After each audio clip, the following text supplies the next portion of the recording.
Back to another video.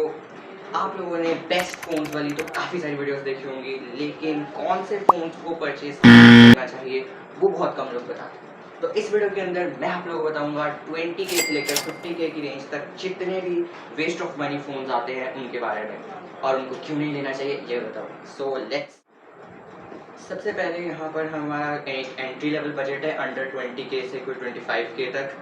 इस budget के अंदर वैसे भी कोई इतने कोई फ़ोन्स आते नहीं हैं, नॉर्मल टाइप के यूज़ वाले फ़ोन्स आते हैं, लेकिन कुछ यहाँ पर फ़ोन्स ऐसे भी लॉन्च होते हैं जो बिल्कुल यूज़ करने के भी के लायक नहीं होते। तो सबसे पहले आपको बताता हूँ, सबसे पहले यहाँ पर आता है इन्फिनिक्स का स्मार्ट 7 HD, उसके बाद ZTE का ब्लेड A54। अब ये दोनों जो फ़ोन्स हैं वो बहुत आउटडेटेड हार्डवेयर के साथ आते हैं। इनके अंदर 28 नैनोमीटर का हार्डवेयर है, मतलब सीरियसली 28 नैनोमीटर बहुत आउटडेटेड हार्डवेयर है। ये इतने भी केपेबल नहीं है कि जो डेली के जो टास्क हैं वो हैंडल कर पाए, तो इसीलिए इन स्मार्टफोन्स को परचेज नहीं करना चाहिए। 28 नैनोमीटर ठीक है। उसके बाद है यहाँ पर रेडमी का A3 और ZTE का फिर से एक फ़ोन आता है ब्लेड A55। अब इसके अंदर ये भी सेम कहानी रिपीट होती है, रेडमी A3 के अंदर भी हीलियो G36 का हार्डवेयर इसके अंदर आता है, जो कि बहुत ही फजूल हार्डवेयर है, खटारा हार्डवेयर है। ये हार्डवेयर अगर किसी 10,000 वाले फ़ोन में भी होना तब भी उसको परचेज नहीं करना चाहिए। और सेम स्टोरी यहाँ पर रेडमी ZTE के ब्लेड A55 के अंदर भी है, सेम हार्डवेयर हीलियो G36 का हार्डवेयर आता है, बहुत ही अंडर पावर्ड हार्डवेयर है।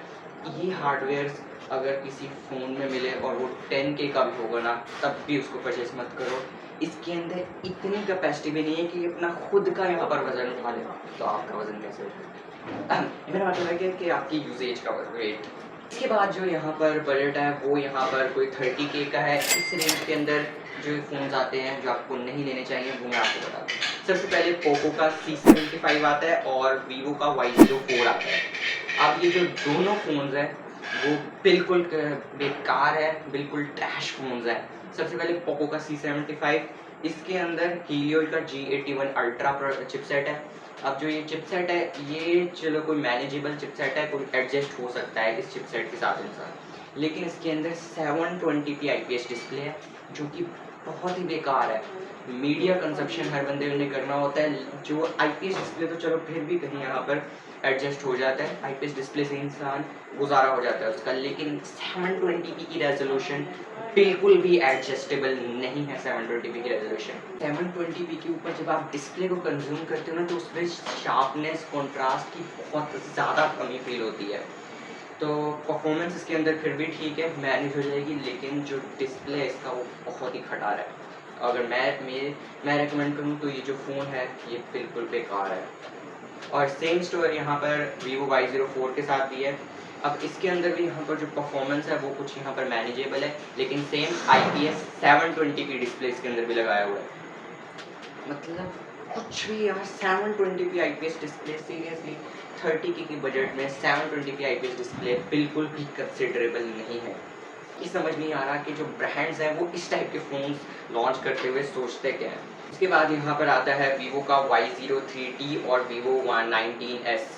अभी इसके अंदर भी यहाँ पर सेम स्टोरी है, हीलियो P22 का वीवो Y03T के अंदर हार्डवेयर है, बहुत आउटडेटेड हार्डवेयर है। आज से 5 साल पहले ये हार्डवेयर यूज़ होता था, और वो भी मेरे ख्याल से कोई 15-20 हज़ार वाले फ़ोन्स में। आज के टाइम पर ये आपकी जो बेसिक यूज़ वाली जो ऐप्स हैं उनको भी हैंडल नहीं कर सकता। अगर आपको कोई इसमें इतनी कैपेबिलिटी भी नहीं है कि आपको कोई 10-12 नोटिफिकेशंस अगर एक साथ आ गए हैं तो भाई ये फ़ोन गया, क्योंकि जिस भी फ़ोन के अंदर ये वाला हार्डवेयर होगा हीलियो P22 का। यहाँ पर वीवो का जो Y19s है उसके अंदर भी यहाँ पर 720 की IPS डिस्प्ले है, जो कि इसका एक डाउन साइडेड और डील ब्रेकर है, क्योंकि जो 30K के बजट में 720p IPS डिस्प्ले है इसके अंदर, और परफॉर्मेंस चलो कोई मैनेजेबल है। यूनिसॉक का T612 का हार्डवेयर है इसके अंदर, परफॉर्मेंस मैनेजेबल है, लेकिन जो डिस्प्ले है इसका वो बिल्कुल ही बकवास है।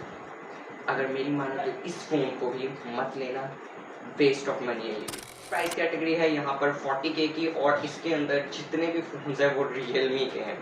अब रियलमी का C63, रियलमी का C65, C67, C71 अभी रिसेंटली लॉन्च हुआ है, और C75X।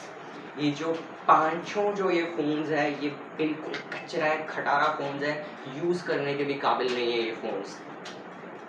अब इन फ़ोन्स को यहाँ पर जो ये एड्स हैं इनकी वो चलाई जा रही है, कोई यहाँ पर अखरोट तोड़ रहा होता है इनसे, कोई मतलब टायर के नीचे दिए होते हैं फ़ोन्स। क्या फ़ोन्स इस काम के लिए होते हैं? फ़ोन्स को भाई यूज़ करना होता है, और इन फ़ोन्स के अंदर भाई यूज़ तो क्या है इनको भाई, मतलब ये फ़ोन्स किसी भी काबिल नहीं है। C75X, C71 और जो ये यहाँ पर मैंने रियलमी के बताए हैं, इन सभी फ़ोन्स के अंदर बहुत ही आउटडेटेड हार्डवेयर हैं, अंडर पावर्ड हार्डवेयर हैं। इसकी अगर प्राइस कैटेगरी अगर हम देखें तो, और ये जो जितने भी पाँचों के पाँचों फ़ोन्स कहीं पे भी सेंस नहीं बनाते अभी की, अगर मैं करंट मार्केट सिचुएशन की बात। इसके बाद जो प्राइस कैटेगरी है वो यहाँ पर 50K की आती है, और इसके अंदर जो फर्स्ट फ़ोन है वो है रियलमी का C71 और वीवो का Y28। अब ये जो रियलमी का C75 है, अब ये इसके अंदर हीलियो G92 मैक्स है। अब ये जो हीलियो G81 अल्ट्रा है, G85 है, और G88, G91 अल्ट्रा है, ये G92 मैक्स, ये जो सभी प्रोसेसर्स हैं ये सेम है, इनके अंदर कोई भी डिफरेंस नहीं है, सिर्फ क्या है इसमें इनको रीब्रांड किया हुआ है और इनके नाम चेंज किए हुए हैं। अगर आप देखो ना इन सभी प्रोसेसर्स की जो कोर्स हैं, कौन से कोर्स यूज़ हुए हैं, किस टाइप के हुए हैं, इनकी जो CPU की फ्रिक्वेंसीज़ हैं, GPU की फ्रिक्वेंसीज़ हैं, आपको स्क्रीन के ऊपर ये नज़र भी आ रही होंगी, ये बिल्कुल सेम है। अगर आप इनकी क्लॉक स्पीड देखो, इनके मेगाहर्ट्ज़ देखो, इनके प्रोसेसर्स के स्पेसिफिकेशंस के ऊपर देखो, तो ये बिल्कुल सेम है, और ओवरऑल जो इनकी परफॉर्मेंस है वो भी यहाँ पर सेम ही है। तो 50K के बजट में फ़ोन लॉन्च हुआ है और उसके अंदर G92 मैक्स है, बिल्कुल अंडर पावर्ड है, कहीं पे भी ये सेंस नहीं बनाता है 50K के बजट के अंदर। मतलब कुछ भी हो रहा है यहाँ, किसी भी टाइप के फ़ोन्स लॉन्च हो रहे हैं किसी भी प्राइस कैटेगरी में। यहाँ पर वीवो का जो Y28 है, इसकी भी यहाँ पर 720p IPS डिस्प्ले, 50,000 रुपए के प्राइस टैग पे 720p IPS डिस्प्ले, सीरियसली।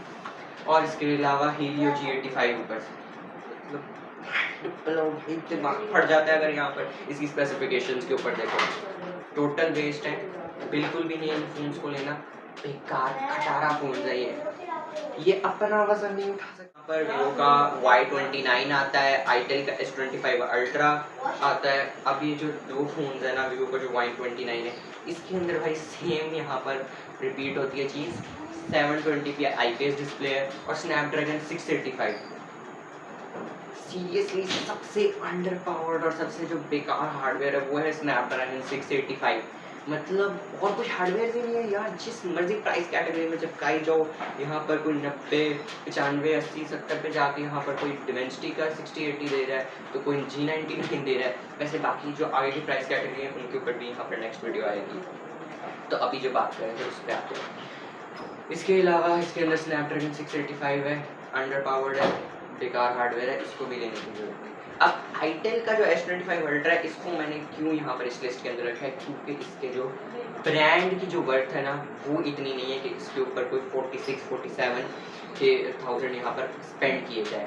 इसकी जो ब्रांड की वर्थ वो यहाँ पर 30,000 रुपये से ऊपर नहीं है।